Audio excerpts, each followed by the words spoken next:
పాత బస్తీ gold men గా గుర్తింపు పొందినటువంటి పల్లపు సూర్యకుమార్ అలియాస్ సూర్యాబాయ్ ఎవరైతే ఉన్నారో అతన్ని పోలీసులు అరెస్ట్ చేసినట్లు తెలుస్తా ఉంది.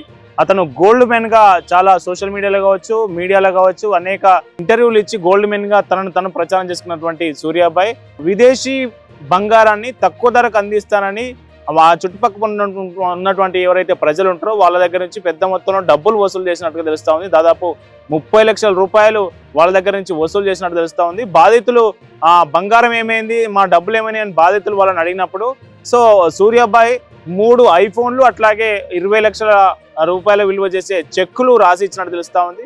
అయితే ఐఫోన్లు చెక్కులు ఇచ్చిన తర్వాత సూర్యాబాయ్కి సంబంధించినటువంటి మనుషులు వాళ్ళ బాధితుల ఇంటి దగ్గరికి వెళ్ళి వాళ్ళను బెదిరించి వాళ్ళ దగ్గర నుంచి ఐఫోన్లు లాక్కొని మళ్ళీ వెనక్కి వచ్చినట్టు తెలుస్తా ఉంది. దీని మీద పోలీసులు అత్తాపూర్ పోలీస్ స్టేషన్లో ఫిర్యాదు చేశారు. అత్తాపూర్ పోలీసులు కేసు నమోదు చేసి 0 FIR నమోదు చేసి దాన్ని నారాయణగూడ పోలీసులకు ట్రాన్స్ఫర్ చేసినట్టు తెలుస్తా ఉంది. నారాయణగూడ పోలీసులు గురువారం అర్ధరాత్రి సూర్యాబాయ్ని అరెస్ట్ చేసినట్టు తెలుస్తా ఉంది. మరి అతని మీద ఉన్నటువంటి మోసపూరిత వాగ్దానాలు ఇట్లాంటి అన్ని ఛార్జెస్ మీద అతని మీద కేసు నమోదు చేసి దర్యాప్తు చేసినట్టు తెలుస్తా ఉంది. మొత్తానికి గతంలో కూడా అనేక సందర్భాల్లో బంగారం, ఒంటి నిండా బంగారం, చేతికి బంగారు ఉంగరాలు, అట్లాగే మొన్న సంక్రాంతి సమయంలో కైట్ కూడా బంగారు కైటు, బంగారు మాంజా, సో ఇట్లాంటి అన్ని బంగారంతో సోషల్ మీడియాలో తనకు తాను హైప్ ఇచ్చుకున్నటువంటి సూర్యాబాయ్ ఇప్పుడు మోసం కేసులో మా విదేశీ బంగారాన్ని తక్కువకే ఇప్పిస్తానని హామీ ఇచ్చి వాళ్ళని మోసం చేసిన నిందితుల నుంచి డబ్బులు తీసుకొని మోసం చేసిన కేసులో ఆయన మీద కేసు నమోదైంది. పోలీసులు అరెస్ట్ చేశారు. పోలీసులు అరెస్ట్ తర్వాత మళ్ళీ ఆయనకు బెయిల్ వస్తుందా లేదంటే రిమాండ్కి తరలిస్తారా అనేది ఆసక్తికర పరిణామంగా మారింది. సంక్రాంతి కదా, మీరు మాలాగే కైట్స్ ఎగిరిస్తారా లేకపోతే గోల్డ్ ఎగిరిస్తారా? గోల్డ్ కైట్ మీరేనా?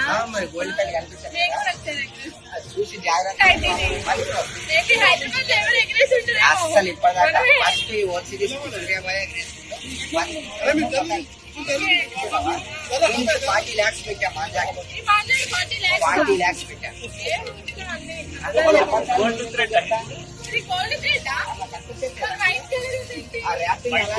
అంతా మొత్తం గోల్డెన్ సేమ్ బాగుంటే మొత్తం హ్యాపీ అంతా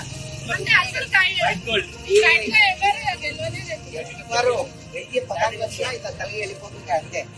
1.5 ఫ్లోర్ మీద గిరప్పుడు ఎలా ఉండాలో పతాకండి ఇలా ఉండాలి. చూడండి. అందరికీ నమస్కారం అండి. నేను మీ ఓల్డ్ సిటీ సూర్యాబాయ్. అండ్ దయచేసి మీ మీడియా ఛానల్స్ తప్పుడు ప్రచారం చేయకండి. నేను ఏదో మార్నింగ్ నేను మల్లారెడ్డి సార్ అక్కడ ఏదో చిన్న ఈవెంట్ జరుగుతుంటే అక్కడికి మేము వెళ్ళి గోల్డెన్ కలర్లో ఆ పతంగి ఉంటే అండ్ స్పెషల్గా ఉంటే దాన్ని ఎగరేయడం జరిగింది. నేను మల్లారెడ్డి సార్ గారి ఇద్దరం. అండ్ దాన్ని మీడియా అమ్మాయి అండ్ రవళిక ఐ థింక్ తను ఏదో క్యాజువల్గా అడిగితే ఓకే మేము అలా చెప్పాము. కానీ బయట వాళ్ళు ఎవరో దాన్ని తప్పుడు ప్రచారంగా చేసి ప్రతి ఛానల్స్లో అదే వేస్తున్నారు. అలాంటి ఉద్దేశం నాకు కానీ ఎవరికి కానీ లేదు. అండ్ మాకు ఐపు కూడా మాకు అవసరం లేదు. ఆల్రెడీ నాకు బిగ్ టీవీ కాల్ చేస్తే నేను లైవ్లో కూడా చెప్పాను. దయచేసి దాన్ని స్ప్రెడ్ చేయకండి. దానివల్ల చాలా ప్రాబ్లం అవుతుంది. కెరియర్ కూడా ప్రాబ్లంలో పడుతుంది. అండ్ ఎవరన్నా శత్రువులు ఉంటే ఇటువంటి సమయాన్ని మీరు తీసుకొని దాన్ని పెద్దగా హైప్ చేయకండి.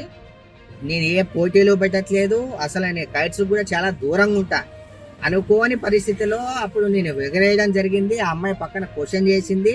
అండ్ ఏదో టూబీ నార్మల్గా తను అడిగితే నేను అలా చెప్పడం జరిగింది తప్ప అంతకుమించి ఏం లేదు. దయచేసి దాన్ని స్ప్రెడ్ చేయకండి.